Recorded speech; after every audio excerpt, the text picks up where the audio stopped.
unreservedly. Question number 5, Julie Ann Genter. Thank you, Mr. Speaker. Order. My question is to the Minister of Transport and asks, what percentage of the transport budget is currently being spent specifically on ensuring that children can walk or cycle to school safely, and does he consider it adequate? Honourable Jerry Brownlee. Mr. Speaker, delighted to answer this question. The National Land Transport Fund currently allocates $53 million, or 0.6%, to the walking and cycling activity class. This includes all types of walking and cycling activities, not just travel to school. This, however, does not show the whole picture. The government invests in walking and cycling. Sorry, someone get the medics. Order. Would the Minister continue his answer? Mr. Speaker, this doesn't show the whole picture. The government invests in walking and cycling throughout the transport budget, be it via the Roads of National Significance program or Safer Journeys. Also, this represents at least, this represents at least $96 million a year dedicated walking and cycling spending from central government. As to the adequacy, while this is good, there's always more that can be done.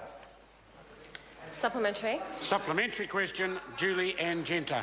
So does the total amount being spent on walking and cycling, including that spent on the roads of national significance, does that add up to be more or less than the hundreds of millions of dollars a year he is spending on projects that the Transport Agency classifies as having low benefits? Honourable Jerry Brownlee. Mr. Speaker, a transport network is going to have all sorts of benefits spread across it. It remains a network. What's important is that alongside the drivers of our economy, which is effectively good infrastructure, as well as good economic management, we take care of social needs as well. So this large spend, almost $100 million a year on walking and cycling, is a very good spend. Point of order, Mr. Point of order, Julie Ann Genter. My question was pretty straightforward. It was just asking if it's more or less. The difficulty really was the question wasn't that straightforward, but for the benefit of the House today, I will ask the member to repeat the question to the Minister. Thank you, Mr. Speaker. Is that amount being spent on walking and cycling more or less than the hundreds of millions of dollars a year he is spending on projects that the Transport Agency classifies as having low benefits?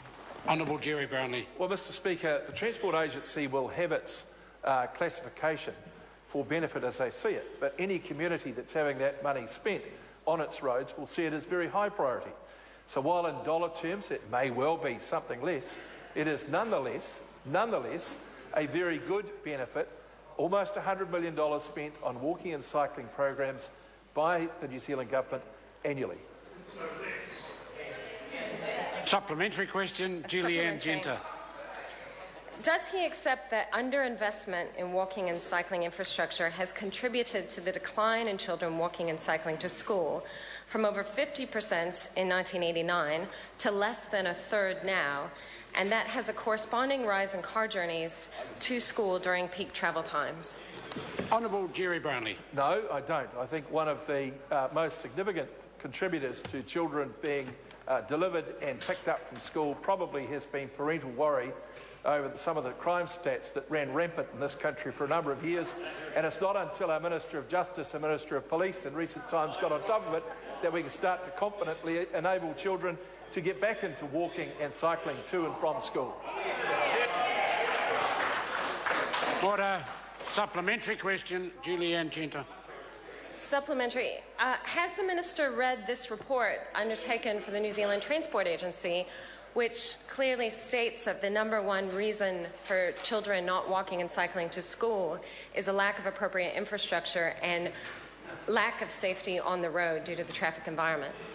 Well, Mr. Speaker, Honourable Jerry Brownlee. Mr. Speaker, that is the very reason why we're spending $100 million a year on programs to make cycling and walking more accessible and safer.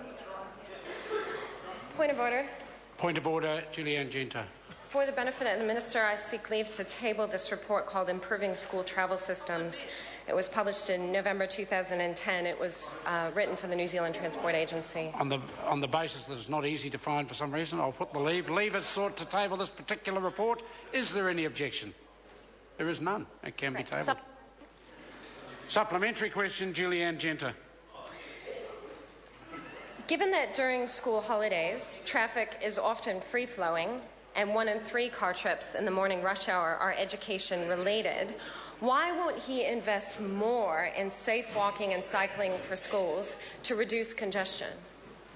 Honourable Jerry Brownlee. Well, Mr. Speaker, I'll say it again. We're spending almost $100 million a year on improving cycle and walking access for New Zealanders, and that is excluding the National Cycleways program, which is also a great enabler of people's fitness and enjoyment of the outdoors. Supplementary question, Julianne Genter. Does the Minister consider that the walking and cycling improvements associated with the roads of national significance and the national cycleways will help children walk and cycle safely to school? If so, how? Well, Honourable Speaker, Jerry Brownlee. Yes, I do. And if the member took some time to go on a road of national significance, which I know she would find is a sacrilegious thing to do given her political views, she would see alongside numerous roads, a number of those roads, numerous kilometres of cycleways with children cycling on them, and I'm quite confident most of them go to school. Order. Supplementary question, Julianne Genter. Thank you, Mr. Speaker. Has the Minister read the recent Auckland University paper, The Societal Costs and Benefits of Commuter Bicycling, which finds that investing in cycling infrastructure can have benefits worth $20 for every dollar spent, primarily because it means people are healthier and live longer, but also because it reduces congestion and saves billions of dollars in imported oil? Honourable Jerry Brownlee. Well, Mr. Speaker, while I haven't read that report page to page, I'm aware of it, and I'm almost as excited as the member about the prospects for increasing the capacity for people to cycle around this country. Almost as excited. Supplementary question, Julianne Genter. Order. I have called Julianne Genter for a supplementary question. Given the overwhelming benefits in terms of improved health, improved learning, reduced congestion, will he back the Green Party's plan to make it safer for kids to walk and cycle to school? And if not, why not? Honourable Speaker, Jerry Brownlee. No, I'm a member of the National Party. Supplementary question. Point of order, Mr. Speaker. Point of order, Julianne Genter. I seek leave to table this journal article from Environmental Health Perspectives, the Societal Costs and Benefits of Commuter Bicycling. What's the source of the article? It's from the National Institute of Environmental Health Sciences. It's an academic journal. It's a research paper that demonstrates the benefits of cycling are on the basis that it may be informative to members and may be hard to get hold of. I'll put the leave. It's in the hands of the leave. Leave is sought to table it. There is objection. Question number 6. Jonathan Young. Thank you, Mr. Speaker. My question is to the